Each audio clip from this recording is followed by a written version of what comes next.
Hello, everyone, and welcome back to Workflows and Espressos. I am so happy to be here with you on this incredible freezing morning. I cannot believe I'm saying this, but it snowed like 6 to 8 inches in my hometown of Fort Walton Beach, Florida last week, which is insane. I feel like my entire family lives in Fort Walton and Destin.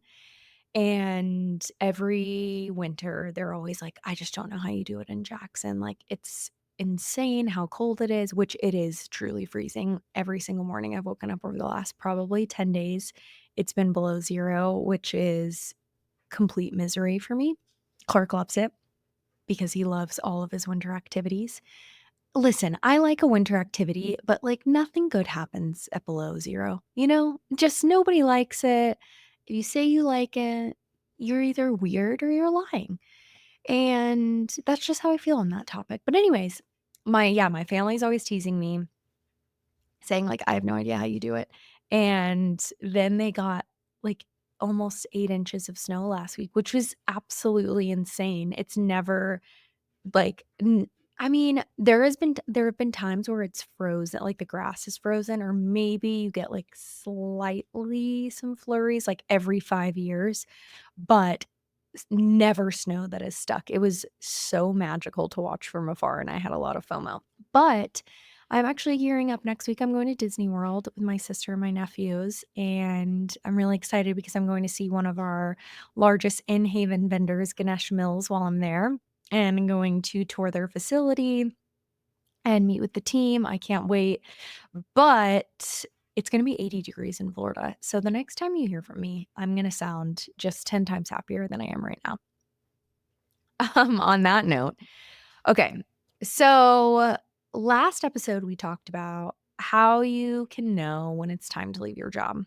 And previously we have talked about non-negotiables and the importance that I place on non-negotiables for really like finding a career that aligns with what's most important to you.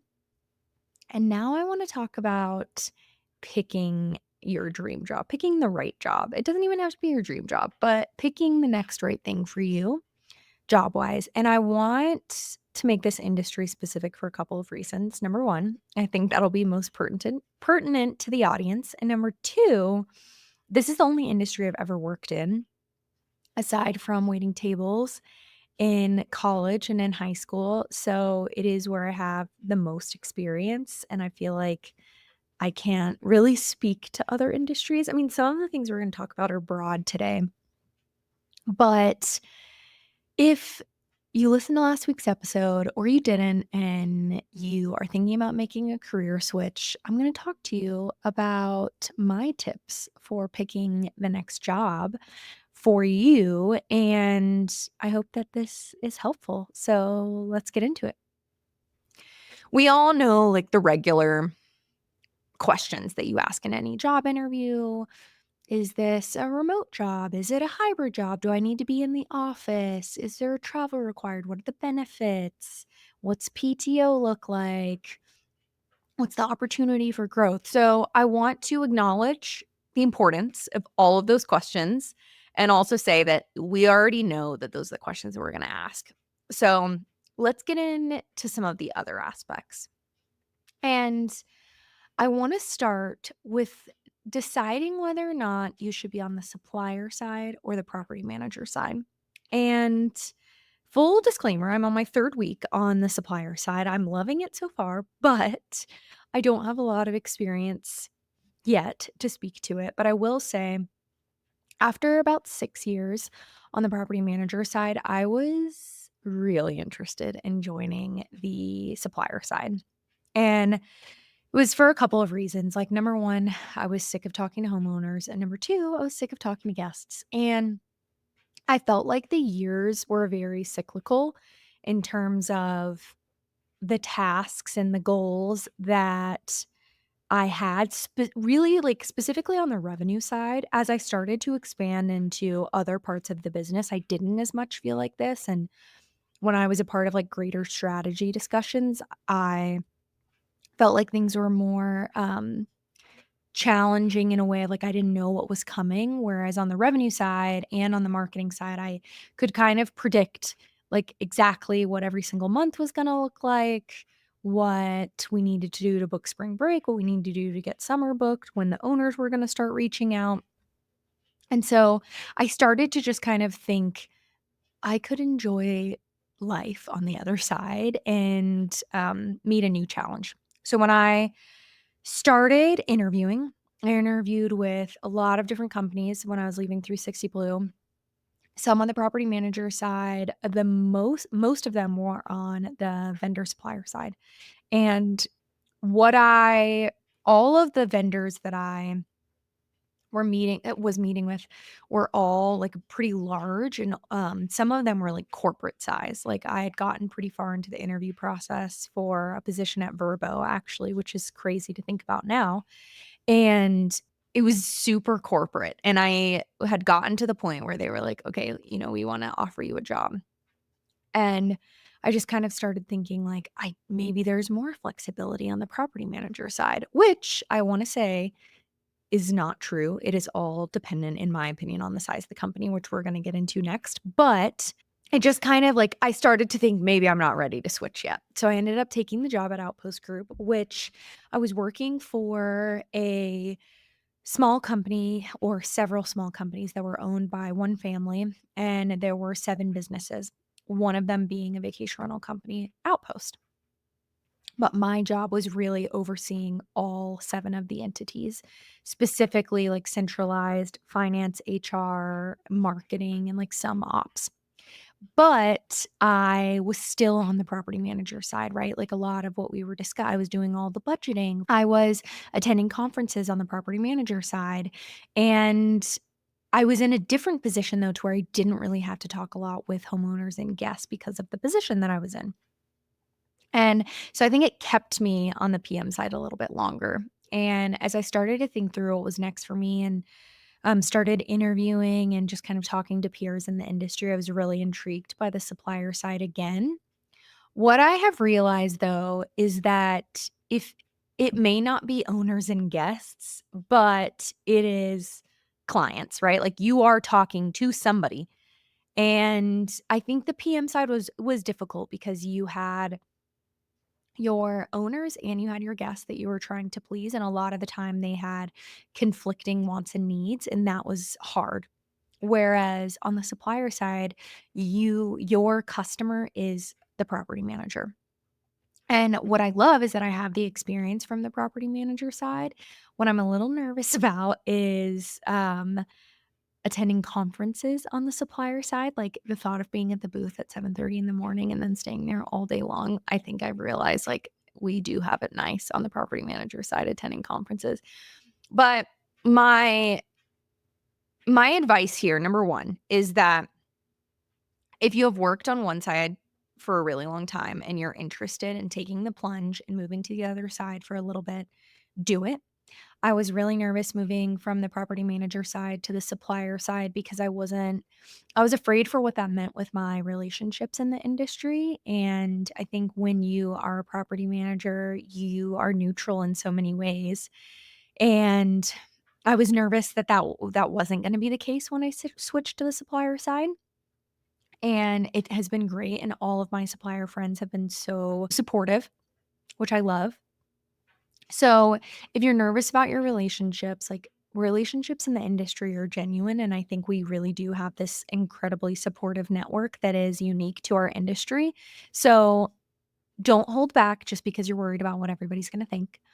If you are looking for something different, like I said, and have been on one side for a really long time and you're considering taking the plunge, do it just to say that you have. Like, I think it's so cool to experience both sides. And I think it is no matter which side you've worked on, the other side can benefit from the knowledge that you have, which I think is just integral in starting in a company and wanting to feel like you're offering some value. And I've really felt like that at Inhaven, which I'm so grateful for, and I know it's because of my experience on the property management side, and the same would be true if I had worked as a supplier for 10 years and then moved over to the property manager side. So, I think it just and also if you expect the grass to be greener on the other side, in some ways, it absolutely will be. In other ways, like, there are going to be shitty things about both sides. Like, that just kind of is what it is. I think it's just different. And if you're looking for something different, then I think that switching sides is the way to go.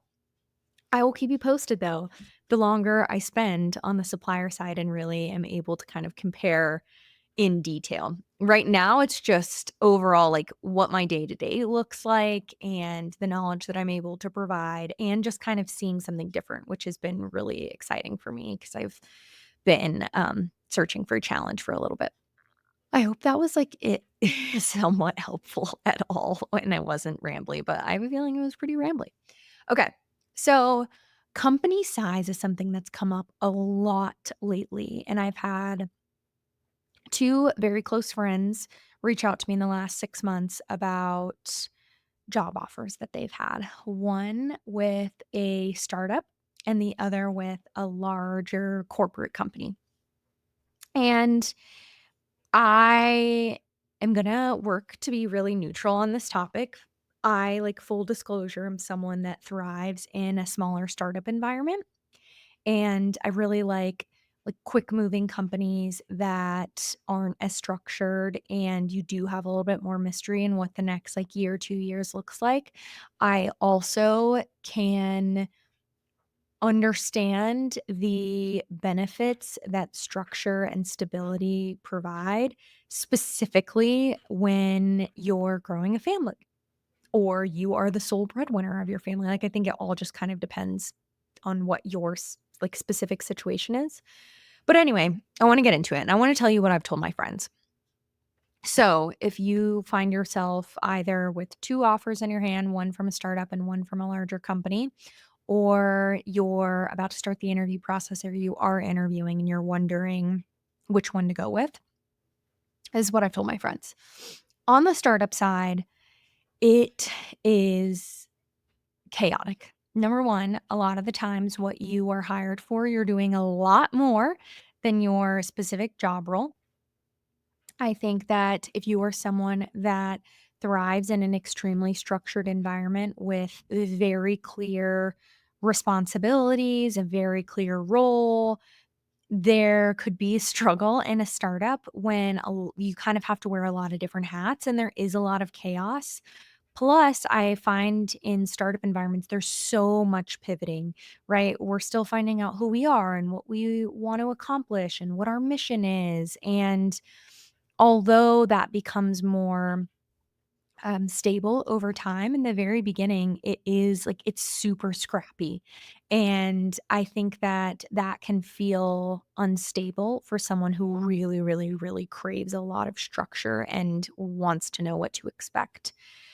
Startups can be super fast moving and have a lot of change. If you are someone who struggles with change, I think that working in a startup can be difficult because there is change happening all the time. There can be a lack of process in general because you're more in the process creating phase or in the like throwing spaghetti at the wall phase than you are like with existing processes. And when you look a couple years into the future, you don't really know what it looks like what your position's going to be, what your compensation is going to look like. There's a lot of unknowns on the startup side. But for someone who thrives in a really flexible working environment where you don't mind a lot of like clear structure and you get to kind of come in and tackle the thing that is the most important that day, and you can work really cross functionally across a lot of different departments. You get to experience a lot of different departments. You have more opportunity not to be like siloed in one position. So you can learn a lot and you don't really have this like mold in terms of a ladder that you need to climb up in order to reach more success. There isn't typically specific rules of, well, you need to be in this position for 2 years before you have this title. You need to have this for 6 months before you receive this compensation. This is what your bonus structure is going to look like based on X, Y, and Z. There It's just a lot more flexible in that way. And so, like, if you come in and you freaking crush it and you ride the wave and you deal with the change and you roll with the punches, then you can be very, very, very, very successful in a startup and work your way to the top sooner rather than later. So, those are some of the pros and the cons, and what I've told my friends. On the corporate side, the cons, in my opinion, is you can look 5 years down the road and you almost, like, know exactly what it looks like, and that's a con for me, but that is a pro for so many people who crave that stability. I think that things can feel very structured, almost like frustratingly, and can kill creativity in a corporate environment where you have to go through a significant amount of red tape in order to move the needle. And I think that can be challenging, especially when you're someone who, when you have a new idea, you want to talk to your boss about it and then you want to like be given the autonomy to run. In a corporate environment, a lot of the times that's like really, really difficult to do. You have to go through multiple people, multiple departments, time, red tape, and all the things. And so by the time it actually gets approved, you might feel a little frustrated. And I think that in terms of in a corporate environment, when you are hired on for a specific position, that is your role. There is no confusion about it. You have your list of responsibilities, you have your job title, you were siloed in that department, and that is what you do. Like, of course, you can still work cross functionally depending on your department and title, but for them, like your roles and responsibilities are set, and there's not a lot of ambiguity there. I think the pros also can be, which I already said this is a con, like you can look 5 years into the future and you probably have a good idea of what your future is gonna look like.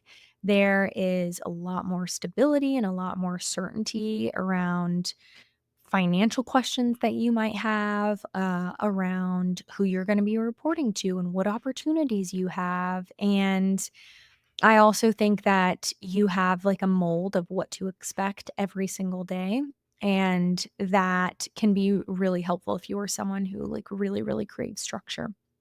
I really crave this like fast moving creativity, like I'd rather ask for forgiveness than permission. And so that is why I struggle with the corporate side, but both of my friends ended up picking the corporate roles. So I think it's probably split 50-50 on what people prefer, but I do think if you don't know already, like, what you enjoy and where you thrive, this is a really good time to figure that out because you might be faced with 2 separate positions, one at a startup and one at a corporate company. And of course, there are a million mid-sized companies that fall kind of in between both of these things, and maybe that's where you fit better. Um, I find that, like, I would have to move on to my next role once my company got to a certain size. Like, once there was, 1,000 employees or 5,000 employees, I think I'm like, "Okay, we're pretty corporate size, like, on to the next thing," and I would wanna start with a smaller company again, and you might feel the opposite and not wanna work for a company unless they do have 1,000 employees. So, I think that that is number 2 besides the supplier vendor side or the supplier property manager side of things. And then culture alignment. I think culture alignment is arguably the most important thing, right? Like, it doesn't really matter what company you work for if you're not aligning with the culture, and this a lot of the time, like, falls into those non-negotiables that you have. But I recommend, like, getting a pulse during the interview process, asking whoever's interviewing you what the culture is like. You can get a feel for communication style when you're in interviews and look out for any red flags. You'll know 'em when you see them. And then I always ask, like, what is your leadership style? If the person who's interviewing me would be my, like, direct supervisor, what's your leadership style? How often do you meet with your team? What does support look like from you? Culture is like a make or break, as we all know. So, if you're looking, I mean, this is also the benefit of a corporate company. They might have Glassdoor or social media. You also have the opportunity to network with other employees of the company, or just like within our industry in general, we're relatively small. So you can ask people, like, hey, do you know anyone that's worked here? And I think Glassdoor can be also a really, really great tool for understanding company culture, but typically the only like real, like tangible results that you have are for those larger businesses. And then signs that a company might be a good fit. So values, communication style, back to that, and just the overall leadership approach. So I think it's just important there, like I would always explain in an interview what type of culture you value, and then let the interviewer tell you, "Oh, that is a like, absolutely explains us," or, "Oh, well, this is actually what we value instead," and that will give you a pretty good idea. But before you go into those meetings, like, have a list of things that are really important to you, and that's where those, like, non-negotiables come in. So those are my, like, 3 biggest tips aside from all the standard questions, but I also want to acknowledge that leaving a job can feel really, really overwhelming. I remember when I left 360 Blue and I told you this, like, moment that I had where I knew it was the right thing to do, and I was sad because I had grown up with the company and I loved my coworker so much, but I knew the right thing to do was leave. And I started interviewing and I was so overwhelmed. I think I had probably applied to like 20 different jobs. I had worked on my resume, which I hadn't had a resume since I was like 21 when I started with the company. And I was interviewing while I was continuing to work. Of course, I couldn't quit my job before I had a new job lined up. And I was so overwhelmed. And I remember every day being like, I just need to quit. I just need to quit before I like get this new job. Like I need this time to interview." But I couldn't, right? Like I financially needed a job before I got another job. And what I wish someone would have told me back then is that number 1, it's super normal to feel paralyzed and overwhelmed when you're leaving a job and when you're trying to figure out what's important to you and what you want next while also juggling continuing to work at this job that you know you wanna leave, while also showing up the best that you possibly can in interviews, which can be really difficult when you already have a job.